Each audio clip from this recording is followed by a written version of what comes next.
The knock came at 7:15 on a Tuesday morning, three sharp raps that cut through the quiet like a hammer on glass. Ben Morrison stood in his kitchen in an undershirt and slippers, coffee mug halfway to his lips, and knew before he opened the door that his life was about to get complicated again. Two detectives on his porch, county sheriff badges catching the weak February light, neighbors' curtains moving across the street, Mrs. Patterson, right on schedule, Earl Donovan stepping onto his own porch next door, work jacket half zipped, watching. "Mr. Morrison?" the first detective said. "Benjamin James Morrison?" Ben nodded, feeling the cold bite through his thin shirt. "We need to ask you about some loan applications, submitted in your name over the past 18 months. Are you aware of those, sir?" The coffee in Ben's hand had gone cold. He hadn't applied for a loan in 2 years, but he knew exactly who had. Ben had woken that morning at 5, same as always, made his coffee in the old percolator that rattled and hissed on the stove. The rental was small, 2 bedrooms, thin walls, carpet that had seen better decades, but it was his, paid for with what was left after the divorce cleaned him out. He'd stood at the sink, watching the sky lighten over the grain mill where he'd worked for 38 years before retiring. The building was dark now, half the town's jobs gone to automation, but the silhouette was familiar, comforting even, a reminder that some things stayed put while the world kept spinning. Then the knock came. Now the detectives stood on his porch with their badges and their questions, and Ben's hands were shaking enough that he had to set the coffee mug down on the little table by the door. "I don't understand," he said, trying to keep his voice steady. "What loan applications?" The taller detective, Webb, his card said, pulled out a small notebook. 8 applications to various banks, amounts ranging from $8,000 to $15,000, all submitted between 14 and 3 months ago. Your signature on every one. "That's not possible." Ben looked past them to where Earl stood watching, arms crossed. "I haven't applied for anything. I live on my pension. I don't need loans." The second detective, younger, shifted his weight. "Sir, would you be willing to come down to the station, answer some questions, help us clear this up?" Ben heard what they weren't saying. He'd worked alongside enough cops at the VFW hall to know the tone. They thought he'd done it, or at least they weren't sure he hadn't. "When?" His mouth felt dry. "Tomorrow afternoon work? Say 2 o'clock? "Yeah. All right." They thanked him, polite, professional, and walked back to their unmarked sedan. Ben stood in the doorway until they pulled away, conscious of every pair of eyes on him. Mrs. Patterson's curtain had stopped even pretending. She was right there in the window, phone already at her ear. Earl crossed the yard between their houses before Ben could get back inside. "You okay?" Earl's voice was low, careful. "Police say someone took out loans in my name." Ben's voice came out rougher than he intended. 8 of them, 40-some thousand. Earl's jaw tightened. He was 67, a retired state trooper with 32 years under his belt and eyes that still read people like morning newspapers. "Linda?" Just hearing her name made Ben's stomach turn. "Who else? When's the last time you talked to her?" "Day the divorce was final. 26 months ago." Ben looked at his hands. They were still shaking. "I thought it was over, Earl. I thought I was done with her mess." Earl glanced back at Mrs. Patterson's window. "Come on inside. No sense giving the whole street a show." They went into Ben's kitchen. It smelled like old coffee and the faint ghost of last night's frozen dinner. Earl poured himself a cup without asking, added 3 sugars like always, and sat at the small table that wobbled on uneven legs. "You got a lawyer?" Earl asked. "Had one for the divorce. Janet Reeves. Cost me $275 an hour just to tell me I was getting screwed." Ben sat across from him, suddenly exhausted. "I got maybe $2,000 in the bank. Earl, can't afford to fight this if it goes long. Call her anyway. Today. See what she says."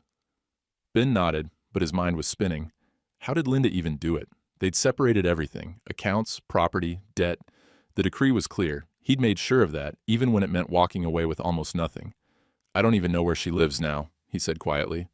Earl studied him over the rim of his mug. "But she knows where you live." The words hung there, cold as the February air still seeping under the door. Ben thought about the mail he got, bank statements, pension notices, the usual junk. Nothing had seemed off, nothing missing. But if Linda had his address, if she'd been watching... "I gotta call Janet," he said, standing up. His chair scraped loud against the linoleum. Earl rose too, dumped the rest of his coffee in the sink. "You need anything? I'm right next door. And Ben?" He paused at the door. Don't talk to anyone else about this. Not Dolly at the diner, not the coffee group, not till you know what you're dealing with. After Earl left, Ben sat alone in his kitchen. The percolator had gone cold. Outside, a garbage truck rumbled past, its hydraulic brakes hissing. Normal sounds, normal day, except his ex-wife had apparently spent the last 2 years destroying his credit and his name, and tomorrow he had to sit across from detectives and explain something he didn't understand himself. He picked up his phone to call Janet Reeves. It rang twice before he could dial. Unknown number. His thumb hovered over the answer button, then he let it go to voicemail. Ben called Janet Reeves at 8:30, after he'd showered and put on actual clothes and tried to convince himself this was manageable. "Ben Morrison," she said, her voice carrying that brisk efficiency lawyers seem to perfect. "Been a while. What can I do for you?" He explained it standing at his kitchen counter, watching steam rise from a fresh cup of coffee he wouldn't drink. The police, the loan, the signatures that weren't his but apparently looked close enough to fool banks. Janet was quiet for a moment. He could hear her typing. "Let me pull up your divorce decree. Hold on." More typing, a sigh. "Okay, I'm looking at it. All financial obligations were clearly separated in the settlement. You kept your pension, she got the house equity? $50,000, right? Everything else split or closed. On paper, you should be completely clear of any debt she incurs post-divorce." Ben felt something loosen in his chest. "So I'm okay?" "Should be." Another pause. "Unless she forged something, but that would be criminal fraud, Ben. Identity theft, the police would handle that, not civil court." That qualifier, "unless she forged something," lodged in his brain like a splinter. What do I do? Go to your appointment tomorrow. Answer their questions honestly. If they push harder, call me before you sign anything. And Ben? Her voice softened slightly. "This'll cost you if it goes further. My retainer's $5,000 now. I just want you to know that, up front." 5,000. More than twice what he had in the bank. "Understood," he said. "Thanks, Janet." After he hung up, he stood there looking at his bank statement on the counter. Balance, $2,134.76. Rent due in 12 days, truck payment in 8. He folded the statement and shoved it in a drawer. Wednesday morning, Ben drove to the Sunrise Diner for the coffee group. He'd thought about staying home, but that felt like hiding, and he'd be damned if Linda was going to take that from him too. The diner smelled like bacon grease and maple syrup, smells he'd known since he was a kid coming here with his father. Dolly Rayburn was behind the counter, 54 and tough as boot leather, her gray hair pulled back in the same ponytail she'd worn for 20 years. "Morning, hun," she said, already reaching for the coffee pot. "Regular spot?" "Yeah, thanks." The Thursday morning group was at their usual table by the window. Earl was already there with Frank Hutchins and Pete Morales, both retired from the mill same as Ben. They looked up when he approached, and he caught something in their faces. A hesitation, maybe, or just awkwardness. "Ben," Frank said, nodding to the empty chair. "Thought you might skip today." Why would I do that?" Ben sat down, accepted the coffee Dolly brought without him asking. "No reason." Frank looked at his own cup. "Just saying." The conversation moved to safe topics. The town council meeting next week, whether the hardware store was really closing or just threatening to, Pete's granddaughter who'd gotten into Ohio State. Nobody mentioned the police at Ben's door. Nobody asked if he was okay. Dolly came by with the pot, topped everyone off. When she got to Ben, she set down an extra plate of bacon he hadn't ordered. "On the house," she said quietly. "You look like you could use it." It was a small thing, just some bacon, but Ben's throat tightened anyway. After breakfast, he walked to his truck. The hardware store owner, Jim Sellers, was outside sweeping the sidewalk. He looked up, saw Ben, nodded, but didn't stop sweeping, didn't call out a greeting like he usually did. Ben drove home with his windows down despite the cold, trying to clear his head. That afternoon, he spread all his divorce paperwork across his kitchen table. The decree was there, 8 pages of legal language that boiled down to: you keep your pension, she keeps the house money, everything else is split or closed. Good luck and goodbye. He found the section on financial obligations. Clear as day. All debts incurred by either party following the execution of this decree shall be the sole responsibility of the party incurring said debt. Should have protected him, but there was something else. A note in his own handwriting on the margin of page 6. Linda needs SSN for final tax return. He remembered that. Their last year of marriage, they'd filed jointly. Linda had called him a week after he moved out, said she needed his social security number to finish the paperwork. He'd given it to her without thinking twice. They'd been married 24 years. You don't just stop trusting someone overnight. But you should, he thought now. You really should. His phone buzzed. A text from a number he didn't recognize. Mr. Morrison, this is Detective Webb. Tomorrow, 2 p.m. Bring any financial documents from the past 2 years. Also, did your ex-wife have your current address? Ben stared at that last question. He'd moved to this rental 6 months after the divorce. Cheap place, nothing special, but it was supposed to be a fresh start. He'd given the address to his employer for pension checks, the post office for forwarding, utilities. Earl, obviously. But Linda? No. He'd never told her where he landed. So how would she know? He typed back, I didn't give it to her. Why? The reply came fast. See you tomorrow at 2. Ben arrived at the county sheriff's office 15 minutes early. The waiting room had fluorescent lights that buzzed like dying insects and vinyl chairs that squeaked when you shifted weight. He sat with his folder of divorce documents in his lap, hands sweating despite the February cold he'd tracked in on his boots. Detective Webb appeared at 2:00 exactly. Mid-40s, solid build, the kind of face that had seen too much to be surprised by anything anymore. Mr. Morrison, thanks for coming in. Right this way. The interview room was small, metal table bolted to the floor, 2 chairs on each side, recording equipment in the corner with a red light already on. Webb gestured to the far chair. Coffee? Water? I'm fine. Webb sat across from him and opened a manila folder, then another, then a third. He spread them out across the table like a dealer laying out cards, and Ben's stomach dropped. Photocopies. 8 of them. Loan applications, each one several pages long, and right there on the signature line of every single one, his name. Benjamin J. Morrison. The handwriting was close. Damn close. The curl of the B, the way the tail of the Y dropped below the line. But it wasn't his. Mr. Morrison, I need you to look at these carefully. Webb's voice was professional, neutral. Do you recognize these applications? Ben picked up the first one. Personal loan, $8,000, submitted 18 months ago to First Community Bank, listed his name, his social security number, his employment history at the mill, status, married, spouse, Linda Morrison, address. He stopped. The address was his current rental, the place he'd moved to after the divorce. This address, he said, voice rough. She shouldn't know this address. Webb made a note. But that is your current residence?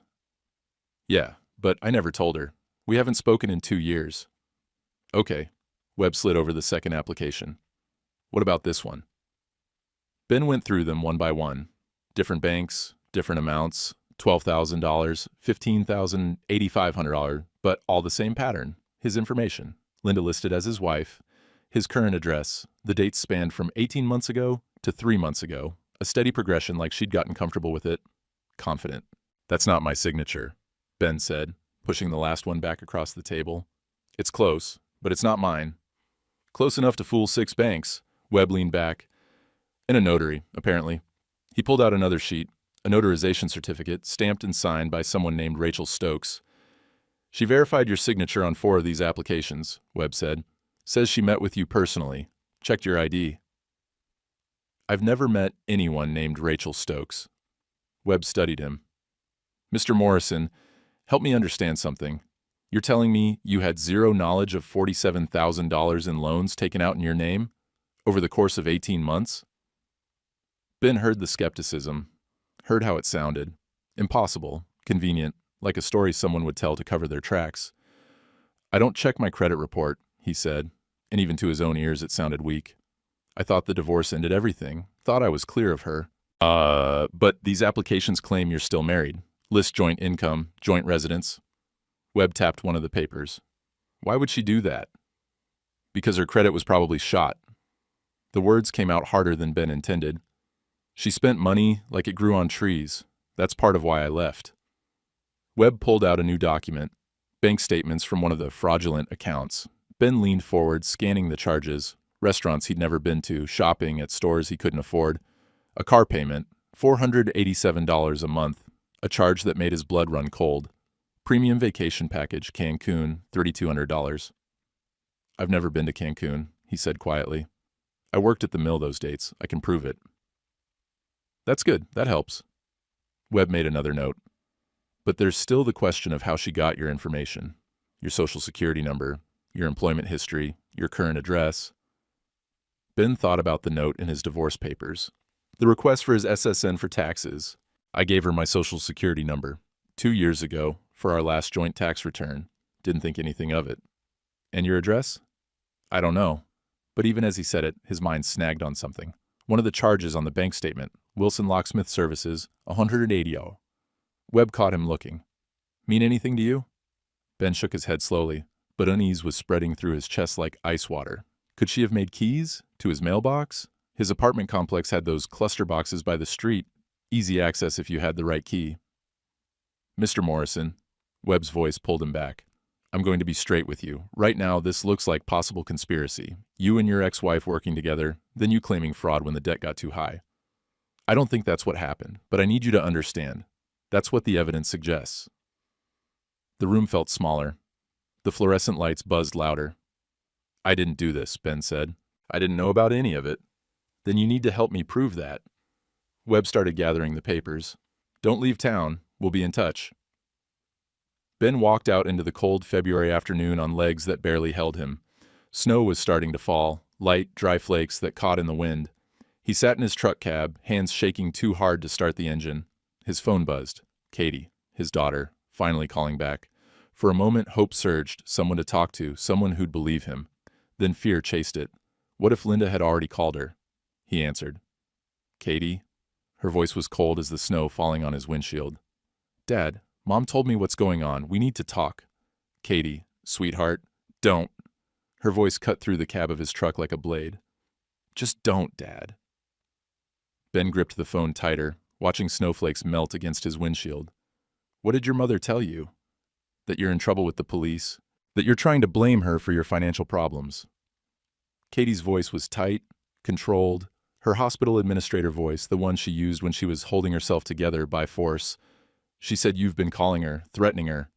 I haven't called her. I haven't spoken to her in 2 years. Ben's voice cracked despite himself. Katie, she's lying. She said you'd say that. Those 5 words landed like a punch to his gut. Listen to me. He forced himself to speak slowly, clearly. Your mother forged my name on loan applications. 8 of them, $47,000. The police showed me the papers. I can prove. She said you've been struggling since the divorce, Katie interrupted.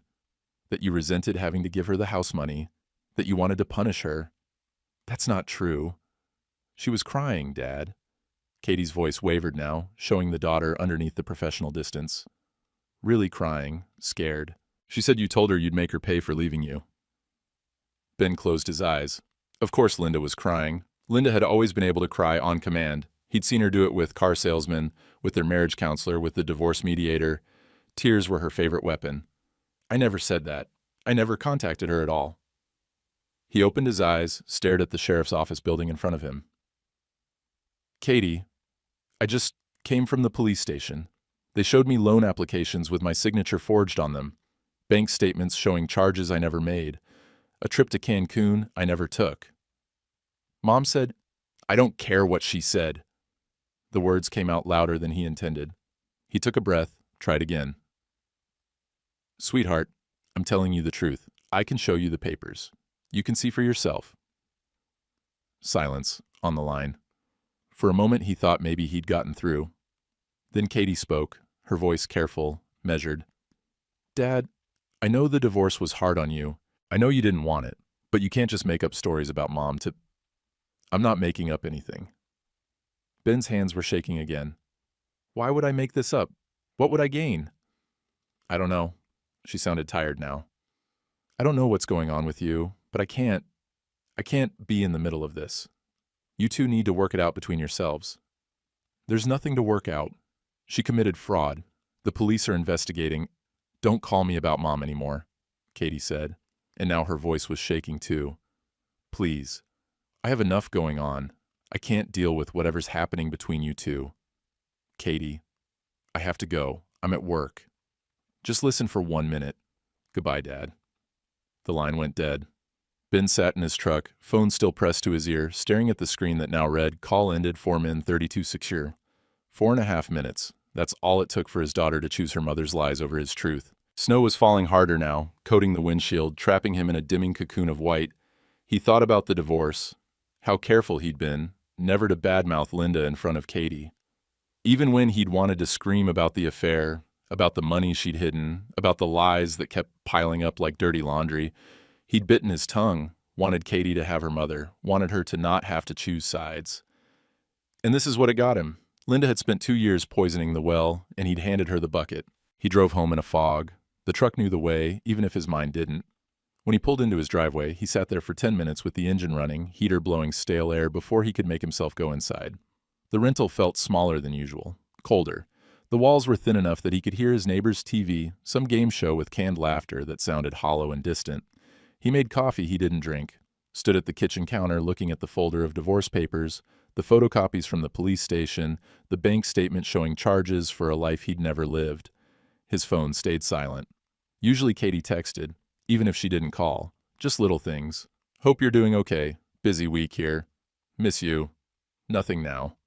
He checked it twice, knowing it was pathetic, unable to stop himself. Still nothing. Wednesday evening, Earl's porch light came on. Ben could see through his kitchen window the shapes of men arriving.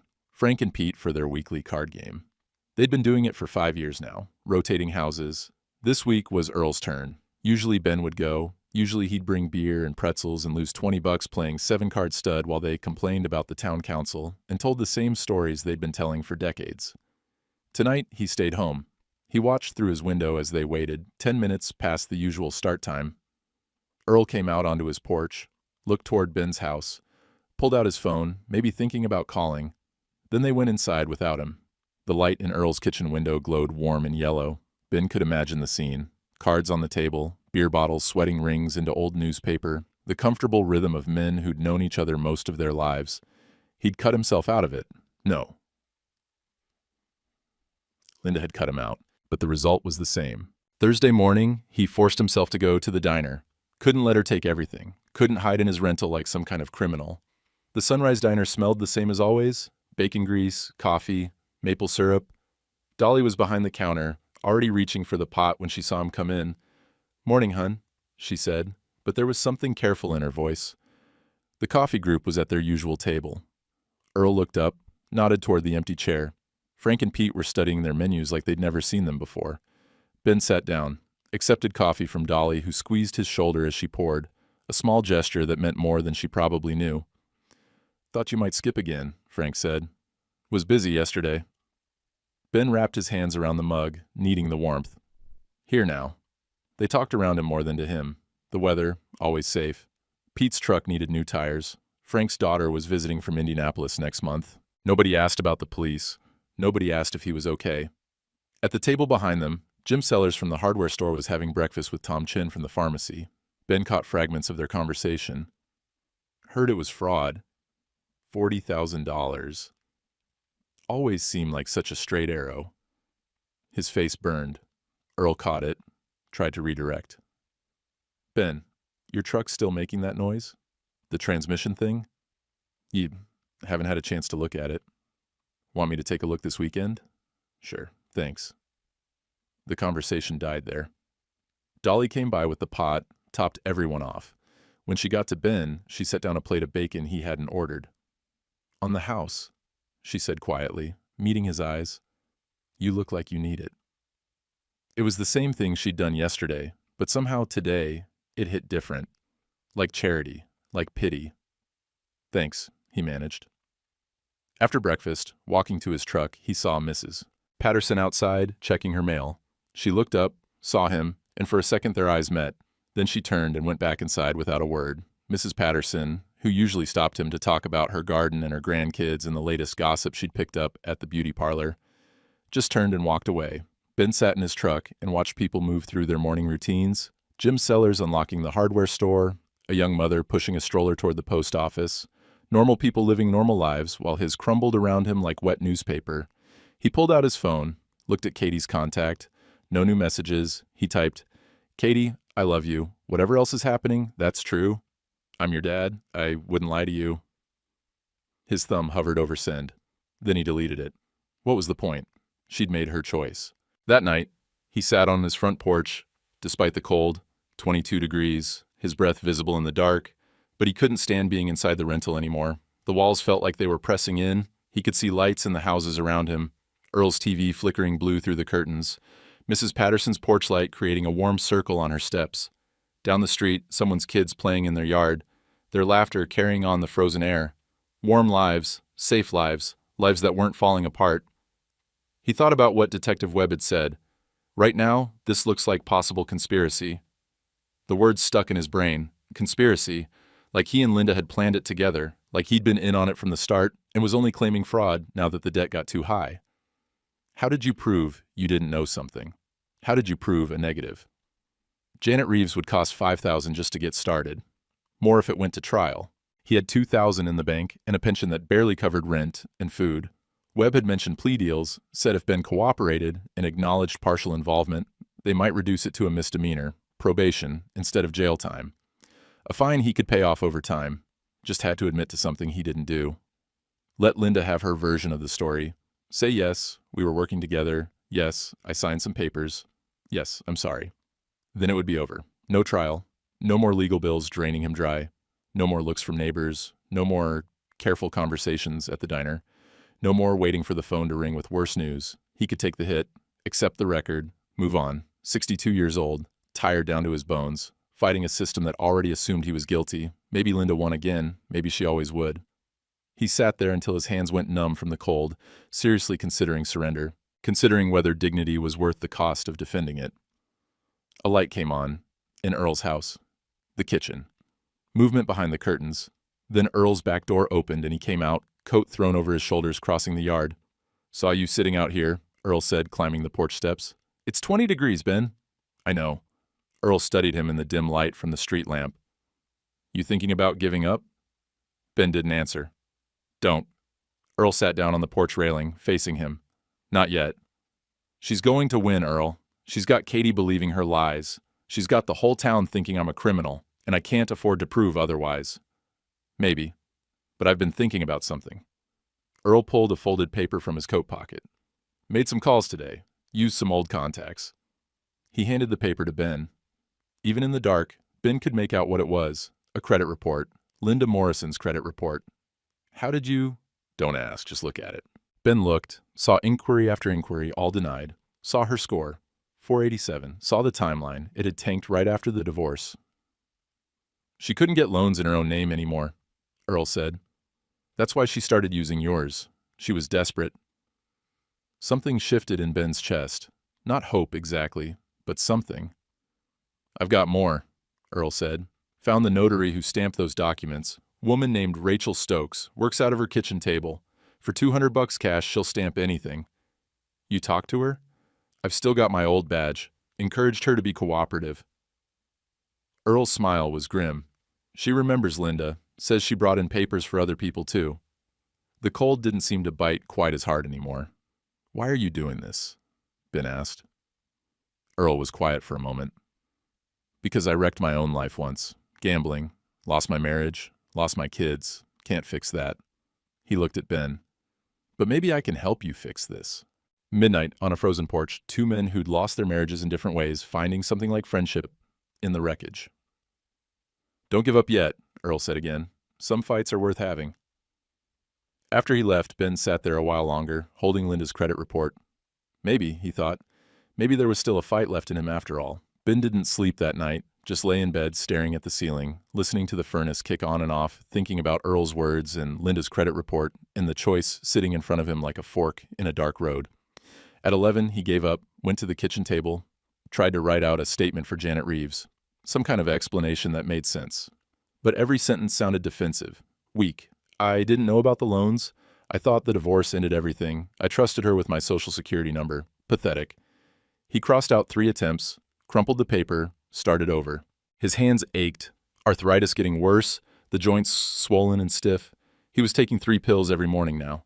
Blood pressure, cholesterol, the baby aspirin his doctor insisted on. 62 years old, and his body was a catalog of small failures. The clock over the stove read 11:47. Through the thin wall, he could hear his neighbor's TV, some late-night show with a laugh track that sounded tinny and false, reminded him how alone he was, just him and these walls and the sound of other people's lives bleeding through. He thought about his father, dead at 67, 3 years fighting cancer he'd caught too late.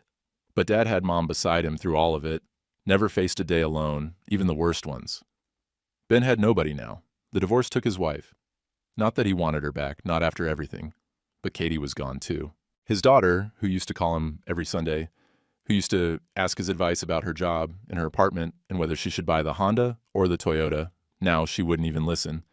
He looked at the blank paper in front of him, picked up the pen, started writing. I acknowledge. He stopped, couldn't finish the sentence. Even thinking the words made him sick. I acknowledge partial involvement. I acknowledge that I may have signed some documents.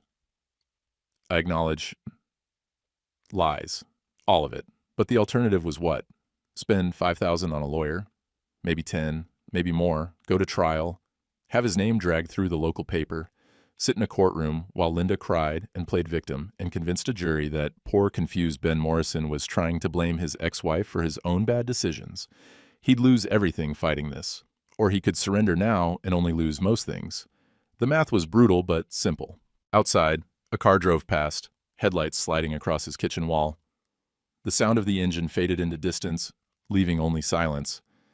He thought about men his age who just gave up, who stopped fighting systems that ground them down, who took early graves rather than face one more indignity, one more loss, one more reminder that the world had moved on without them. Was he that man now? The clock ticked past midnight. His phone sat on the table, dark and silent. No messages from Katie, no calls, nothing. He looked at Earl's house across the way. The lights were still on. Earl never could sleep right, not since his divorce. Insomnia was another thing they shared, another membership in a club nobody wanted to join. Earl would tell him to fight, but Earl didn't understand how tired Ben was, how close to breaking, how the thought of surrender felt almost like relief. Just let it in, take the plea, accept probation and a record and the knowledge that Linda won again. At least it would be over. He picked up the pen again. I acknowledged that I was aware. His phone buzzed. Ben jumped, nearly knocked over his cold coffee. A text. From Earl. Still up? Saw your light. Ben stared at the message. At 12:15 in the morning, Earl was checking on him. Before he could respond, there was a knock at his door. Sharp, deliberate. Not police this time. He knew Earl's knock. Ben opened the door. Earl stood there in his coat and pajama pants, boots unlaced, holding a thermos and a folder. Couldn't sleep either, Earl said. Figure we might as well make use of the time. He walked in without waiting for an invitation, set the thermos on the kitchen table, opened the folder. Been doing more digging, Earl said. You're going to want to see this. Earl spread papers across Ben's kitchen table like he was building a case file, which Ben realized was exactly what he was doing. Started with Linda's credit report, Earl said, pouring coffee from the thermos into Ben's mug.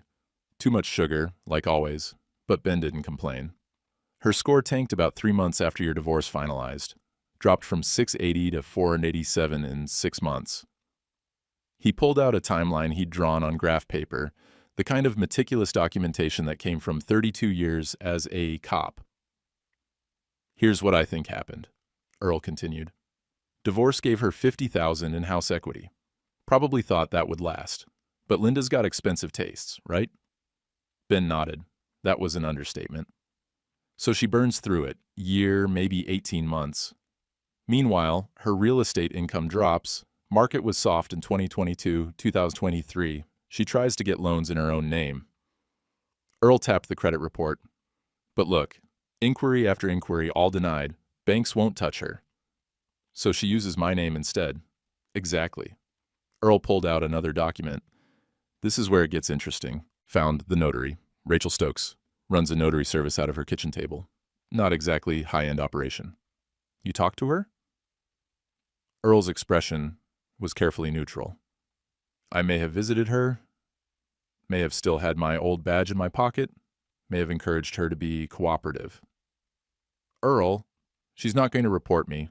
She's got bigger problems. Earl slid over a handwritten statement. She admitted Linda paid her $200 cash per document, stamps them without verifying identity. Rachel's done it for years, mostly innocent stuff, but she doesn't ask questions. Ben read the statement. Rachel Stokes' shaky handwriting. Linda Morrison paid me $200 per document to notarize signatures. I did not verify Benjamin Morrison was present or see his identification. This proves Linda forged everything, Ben said. It helps, but there's more. Earl pulled out bank statements, the same ones Webb had shown Ben, but with Earl's notes in the margins.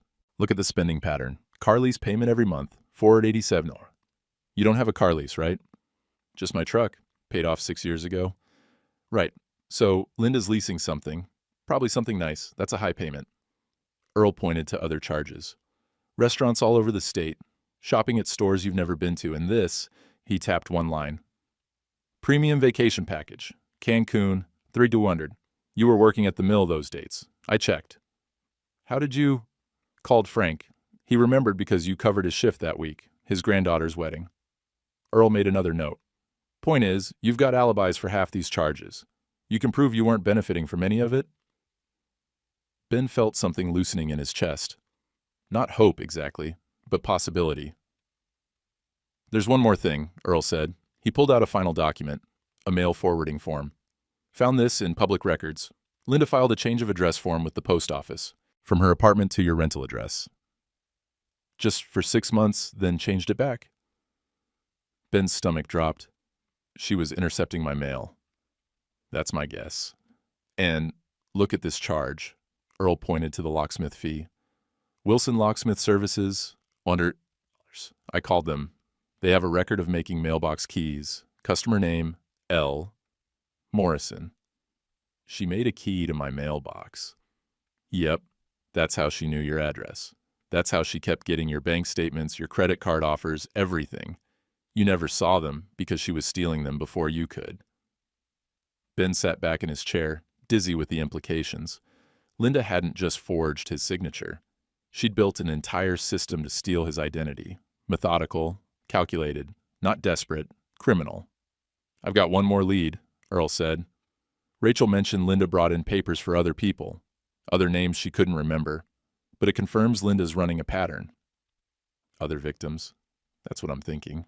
And if we can prove that, if we can show the police this wasn't just about you, that Linda's been doing this to multiple people, then it becomes a bigger case. Pattern crime. They'll take it seriously. Earl gathered the papers back into the folder, handed it to Ben. Tomorrow, you call Detective Webb. Tell him you've got new evidence. Tell him there might be other victims. Earl stood, stretched. This isn't over, Ben. You've got a chance here. A real one. After Earl left, Ben sat alone at his kitchen table. The papers spread in front of him felt different now. Not evidence of his guilt, but proof of Linda's crime. He looked at the paper where he'd started writing, I acknowledge, crumpled it up, threw it in the trash. Wouldn't be writing any false confessions tonight, or ever. The call came at 7 in the morning. Ben was making coffee, the percolator just starting to hiss and bubble, when his phone rang, Katie's number. His hand shook, reaching for it. Katie? Dad. Her voice was shaking too, but different than before. Not cold, not distant, broken. Dad, I need to talk to you. Can I come over? Of course. What's wrong? Something happened. Something with Mom. A pause, the sound of her breathing, ragged. I'm already in the car. I'll be there in 3 hours. Katie, what? But she'd already hung up. Ben spent those 3 hours in a state of contained panic. Made more coffee, cleaned the kitchen that didn't need cleaning, kept checking his phone like it might explain what had happened. What had Linda done now?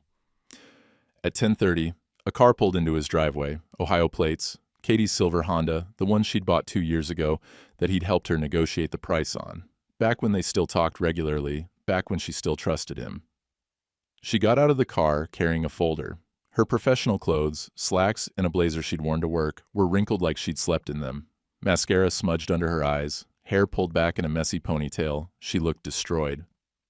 Ben opened the door before she could knock. They stood there on his porch, snow starting to fall around them, and for a second neither of them moved. Then Katie broke. I'm sorry, she choked out. Dad, I'm so sorry. She fell into his arms, sobbing. He held her, his daughter, while she cried against his shoulder the way she used to when she was little and the world had been cruel to her. Come inside, he said quietly. It's cold. He led her to the kitchen, made her coffee with too much cream the way she liked it. She sat at his table, wiping her eyes with the heel of her hand, trying to pull herself together. Take your time, he said. She nodded, sipped the coffee, took a shaky breath. Mom called me 2 days ago, she started. Asked if I could help her move some things from a storage unit. She was crying, said she was struggling, needed family support. Ben kept quiet, let her talk. I drove down yesterday after work. We moved boxes for about an hour, then she had to leave. Said she had a showing, some client emergency. Asked if I could finish up, lock everything when I was done. Katie opened the folder she'd brought. I found this. She slid a document across the table. A credit card application. Katie's name at the top. Katie's social security number. Katie's address in Columbus. But the signature.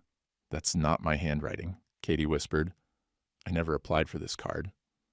Ben picked it up. The signature was close. Same technique as his own forgeries. Close enough to fool a casual observer. Not quite right if you looked carefully. I checked my credit report right there in the storage unit, Katie continued. Found an account I never opened. $4,200 balance. Collection agency's been calling my work. I thought it was a scam, so I never answered.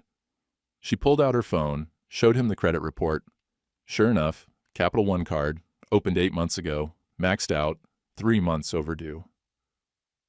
My own mother, Katie said, voice breaking again. She stole my identity, while I was defending her to you, while I was telling you to stop blaming her for your problems. Katie, I should have believed you. She was crying again, angry tears now. You're my dad. You wouldn't lie to me, but she had me convinced. She's been calling me every week since your divorce, always crying, always playing victim, saying how hard it was, how alone she was, how you'd given up on her. Ben reached across the table, took her hand. She's good at that, always has been. I was so stupid. No, you wanted to believe your mother. That's not stupid. That's being a good daughter. Katie shook her head. What else has she done? How many other people has she hurt? Ben got up, retrieved Earl's folder from where he'd left it on the counter, spread it out, Linda's credit report, the notary confession, the bank statements, the mail forwarding records. Katie leaned forward, her administrative brain kicking in despite the emotion. She started organizing the papers, cross-referencing dates, building timelines. This is systematic, she said after a few minutes. This isn't desperation. This is criminal. Ben finished the sentence. They worked together for an hour, father and daughter, building the case. Katie opened her laptop, pulled up public records, started searching. Dad, she said suddenly, Mom's got a real estate license. She works with clients, older clients usually, people selling their homes after a spouse dies, downsizing for retirement. Ben saw where she was going. Access to their personal information. Exactly. And look, Katie had found review sites, Linda's business reviews. Most were positive, but there were a few complaints. One from 6 months ago, felt uncomfortable with how much personal information she requested, seemed aggressive about getting copies of documents. Another, professional at first, but later found charges on my credit I didn't recognize. That second review had been deleted, but Katie had found a cached version. There are other victims, Katie said. We need to tell the police. Before Ben could respond, there was a knock at the door. Earl, having seen Katie's car. Earl, Ben said, opening the door. This is my daughter, Katie. Katie stood, crossed the kitchen, and hugged Earl, surprising him. Thank you, she said. Thank you for believing him when I didn't. Earl awkward but pleased. Just doing what's right. The three of them stood in Ben's small kitchen, the retired cop, the daughter who'd come back, the father who'd almost given up, and for the first time in 2 weeks, Ben felt like he wasn't alone. His phone rang, Detective Webb. They all looked at each other. Ben answered on speaker. This is Ben Morrison. Mr. Morrison, need you to come to the station tomorrow, 10 a.m. Your ex-wife will be there. Some things we need to clear up. Ben glanced at Katie and Earl. I have new evidence. And my daughter has information too. A pause on the line. Bring everything. And Mr. Morrison, yeah? You might want to bring a witness. The line went dead. Katie looked at her father. Tomorrow, we tell them everything. Earl nodded. All of it. Ben felt something he hadn't felt in weeks. Not just hope, resolution. They spent the rest of that day building their case like they were preparing for war. Katie ordered pizza around 6, pepperoni and mushroom, Ben's favorite from back when she was in high school, and they'd have pizza and movie nights on Fridays. She spread napkins on the coffee table in his living room since the kitchen table was buried under documents. Earl brought over a portable scanner he'd bought years ago and never used. Hospital admin teaches you one thing, Katie said, feeding papers through it. Redundancy in everything. We need backups of backups. She created a digital folder, uploaded everything to the cloud, copied it to a USB drive, printed hard copies. 3 complete sets of evidence, organized and indexed. Ben's role was context. For each document, each transaction, each date, he provided alibis. That charge at the seafood restaurant in Cleveland, Katie said, highlighting it on her laptop screen. March 15, 2023. Ben pulled out his phone, scrolled through old photos. Mill reunion. Held it at the VFW hall. I was there all night. Got pictures. See? Me and Frank and Pete by the buffet table. Katie saved the photo, cross-referenced the date. Perfect. That's definitive proof you weren't in Cleveland. They built a timeline on poster board Katie had picked up from the drugstore. Drew it out in colored markers like a murder investigation board. August 2022, divorce finalized. November 2022, Linda's credit score drops to 487. February 2023, first fraudulent loan application. March through December 2023, 7 more applications, escalating amounts. April 2024, Katie's credit card opened without her knowledge. July 2024, attempted truck title fraud. October 2024, last fraudulent charge before investigation started. The visual representation showed it clearly, a pattern of desperation, escalating and accelerating. She was spiraling, Earl said, studying the timeline. Each loan probably bought her a few months of breathing room, then she'd need another one. Katie was on her laptop, researching legal precedents. Identity theft in Ohio. If it's a family member, there are enhanced penalties, and if there are multiple victims, it's classified as a pattern crime. Sentencing range is 2 to 8 years, depending on the amount and number of victims. She looked up at Ben. Dad, she's going to prison. You know that, right? Ben was quiet for a moment. 24 years of marriage. It should have meant something, but all he felt was tired acceptance. Yeah, he said. I know. How do you feel about that?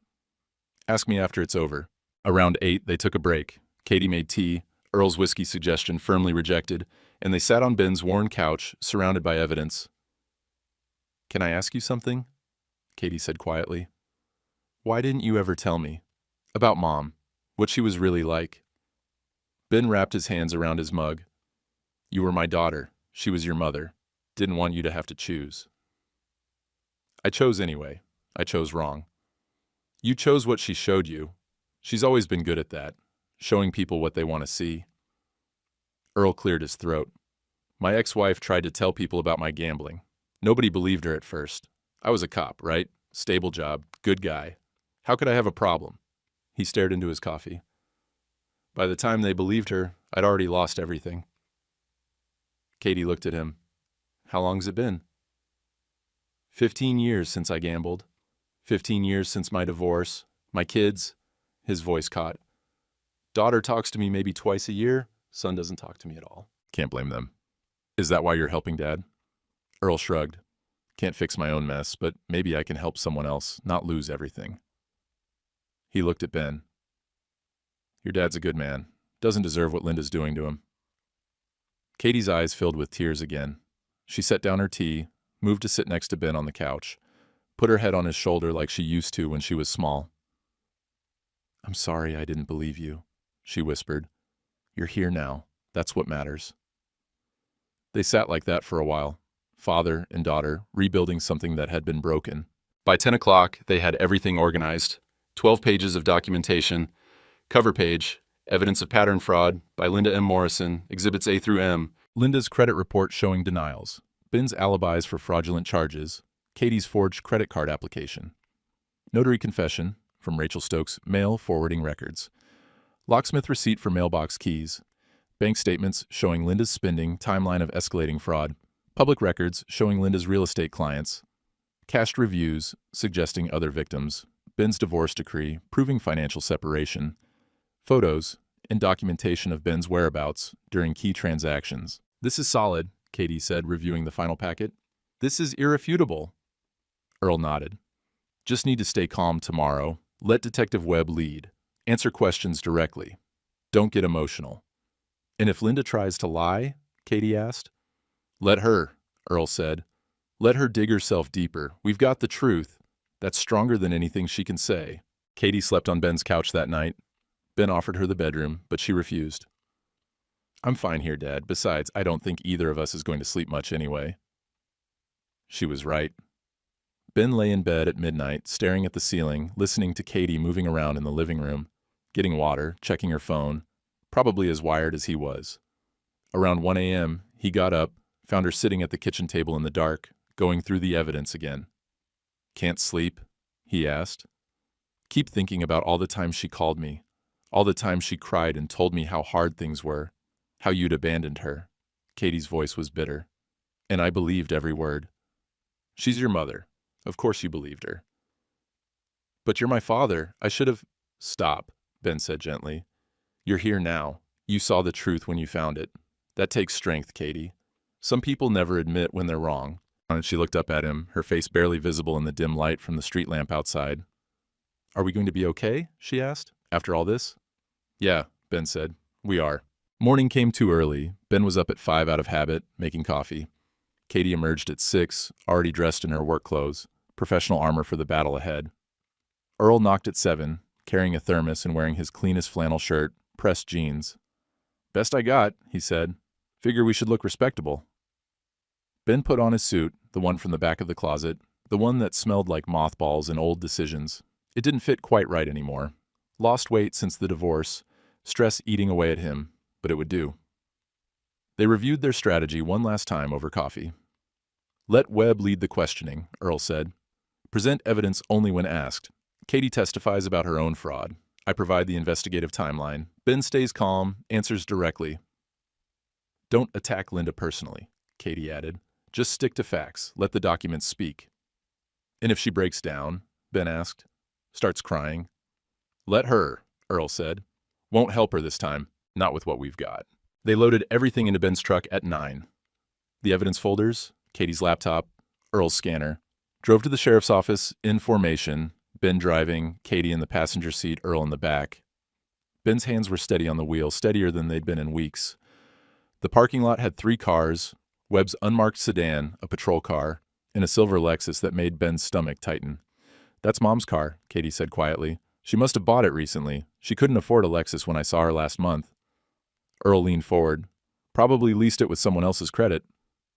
They sat in the truck for a moment, gathering themselves. Ready? Ben asked. Katie nodded.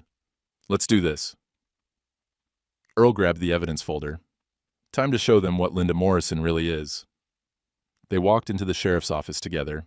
The front desk officer, young guy, maybe 25, looked up. Help you folks? Detective Webb is expecting us, Ben said. Ben Morrison and party. The officer checked his computer. Right. Conference room down the hall. He said to wait in the lobby. He'll come get you. They sat in the hard plastic chairs. Ben's knee bounced nervously until Katie put her hand on it, stilling him. 5 minutes passed like 5 hours.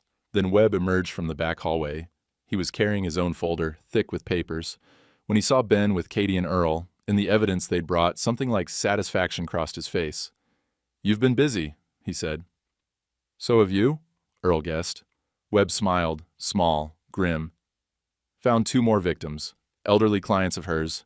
Mrs. Chen, 80 years old, sold her house after her husband died. Linda handled the sale. 3 months later, fraudulent loan applications in Mrs. Chen's name. Jesus, Katie breathed. Second victim is Mr. Patel, 75. Same story, sold his family store through Linda's real estate company. 6 months later, credit cards he never applied for. Webb looked at Ben. Your ex-wife's been running this scam for at least 3 years. You're not the only victim, Mr. Morrison. You're just the easiest target. Someone she already had extensive information on. Ben felt something shift inside him. Not just vindication, validation. He wasn't paranoid. He wasn't making it up. Linda was exactly what he'd thought she was. Criminal. You ready for this? Webb asked. It might get difficult. She's got a lawyer with her. Ben looked at Katie, then at Earl. They both nodded. We're ready, Ben said. Webb gestured toward the conference room. She's already inside. I'm going to lay out the evidence, yours and mine. Let her respond. See what she says. They walked down the hallway. Through the conference room window, Ben could see Linda sitting at the table. She looked smaller than he remembered. Hair different, shorter, darker, weight loss, tired eyes. Next to her, a man in an expensive suit. Her lawyer, probably charging $300 an hour. Linda looked up, saw Ben through the window, then she saw Katie beside him. Her face went pale. She knew. In that instant, Ben saw the realization cross her face. Katie knew. The game was over. Webb opened the door. "Ms. Morrison," he said, "let's talk about the identity theft charges." They walked in together. Ben, Katie, Earl, united front. Linda's eyes were locked on Katie, pleading, desperate. Katie's face was stone. "Hello, Mom," she said coldly. "We need to talk about the credit card you opened in my name." They all sat, Ben, Katie, and Earl, on one side of the conference table. Linda and her lawyer, Arthur Brennan, his card said, on the other. Detective Webb at the head, a recorder in the middle of the table, red light blinking. Webb began formally. "Ms. Morrison, we're here to address allegations of identity theft, fraud, and forgery spanning approximately 3 years. You have the right to remain silent, but we'd like to give you the opportunity to respond to the evidence." Linda's lawyer leaned forward. "My client denies all allegations. Any financial arrangements between Mr. and Ms. Morrison were consensual, discussed during and after their marriage. We've been divorced 26 months, Ben said quietly. Haven't spoken to her since. Linda's voice was soft, wounded. "That's not true, Ben. You called me last month. We talked about—" "Phone records," Earl interrupted, sliding a document across the table. "No calls between their numbers in over 2 years. I checked." Brennan shot Earl a look. "And you are?" "Earl Donovan, retired state trooper. Mr. Morrison's neighbor and witness." Webb pulled out his own folder, started laying documents on the table like he was dealing cards. "Let's begin with the loan applications. 8 of them. All with Mr. Morrison's forged signature, verified by a notary named Rachel Stokes. He slid over the notary's confession. "Ms. Stokes admits you paid her $200 per document to stamp papers without Mr. Morrison present." Linda barely glanced at it. "She's mistaken. Or lying. I don't know who that is." "She identified you from a photo, described your car, silver Lexus, said you've been a regular client for 2 years." "I need to consult with my attorney," Linda said, but her voice was shaking now. Webb continued methodically. "Bank statements from the fraudulent accounts show spending patterns inconsistent with Mr. Morrison's lifestyle. A car lease he doesn't drive. Restaurants 200 miles from his home. A vacation to Cancun while he was working at the mill. We have photographic evidence placing him in Indiana those dates." He pushed the statements across. Linda's lawyer picked them up, started reading. His expression darkened. "Then there's the mail fraud," Webb said. "You filed forwarding forms to intercept Mr. Morrison's mail and paid a locksmith to make keys to his mailbox. That's how you maintained access to his personal information." "This is—" Linda started, but Brennan put his hand on her arm. "Don't say anything else," he whispered urgently. But Webb wasn't done. "Now we come to your daughter." Katie stood up slowly. She slid the credit card application across the table. "I found this in your storage unit 2 days ago, Mom. Credit card in my name. Signature that looks like mine, but isn't. Account I never opened. $402 in debt I never charged." Linda stared at the paper. Her face had gone white. "Sweetheart," she whispered. "I can explain." "Don't call me that." Katie's voice was steady as steel. "You stole my identity. You lied to me for 2 years, made me believe Dad was the problem while you were robbing both of us." "I was going to pay it back," Linda said, and suddenly her careful control cracked. "I just needed time. The market was down, my income dropped, I had bills." "Stop talking," Brennan said sharply. But Linda was past hearing him. The words spilled out in a desperate rush. "You don't understand what it's like. The divorce left me with nothing, $50,000. Do you know how fast that disappears? And Derek—" She stopped, realizing what she'd said. "Derek?" Webb asked mildly. "The affair partner," Ben supplied. "Guy she left me for. He wouldn't leave his wife." Linda's hands were shaking. "I thought I'd have time to fix it, to pay everyone back before anyone noticed.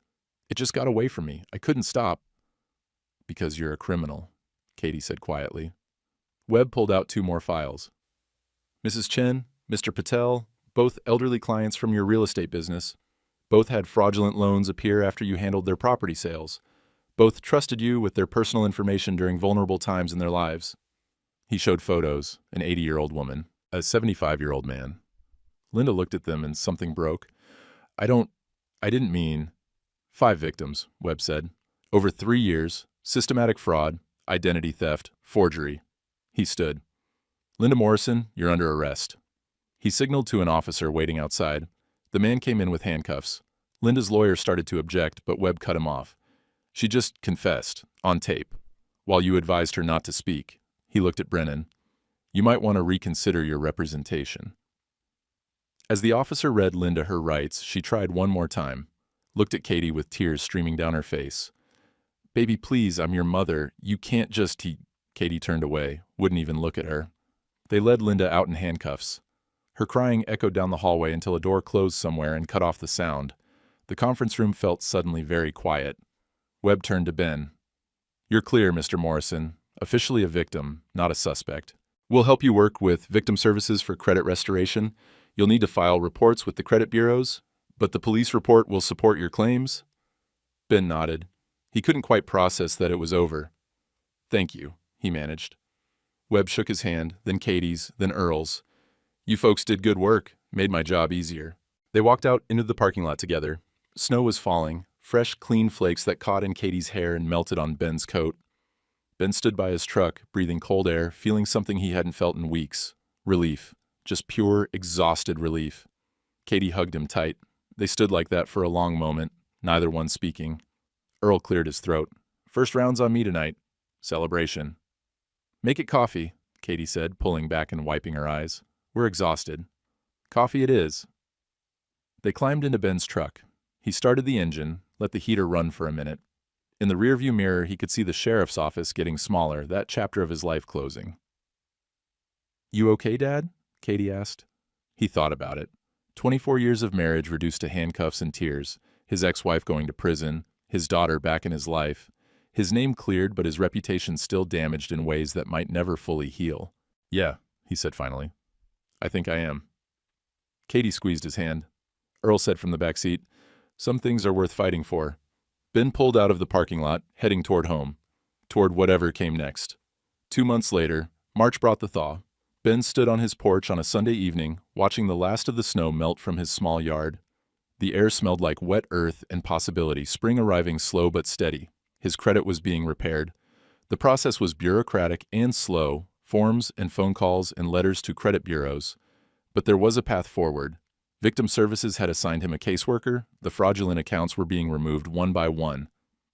Katie's car pulled into the driveway. She'd been coming every Sunday for 8 weeks now. Brought groceries, stayed for coffee, taught him to use his phone to check his credit report and bank accounts.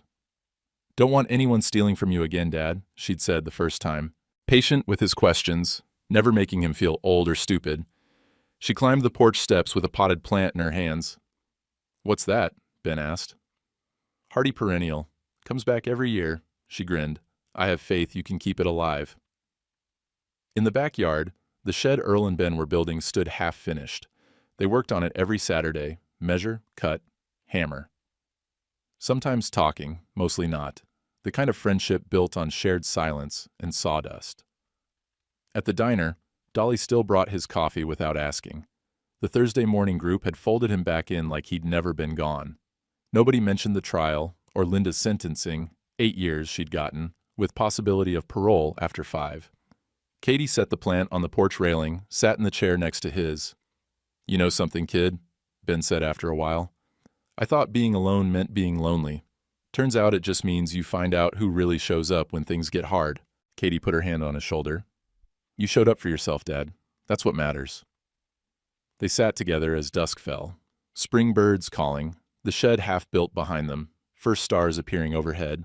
Not perfect, not fixed, but real and hopeful. And enough. Down the street, church bells rang, 6 o'clock like they had every evening for 70 years. The sound carried on the cool air, familiar and constant. Ben exhaled slowly, watched his breath mist in the twilight. The winter was over.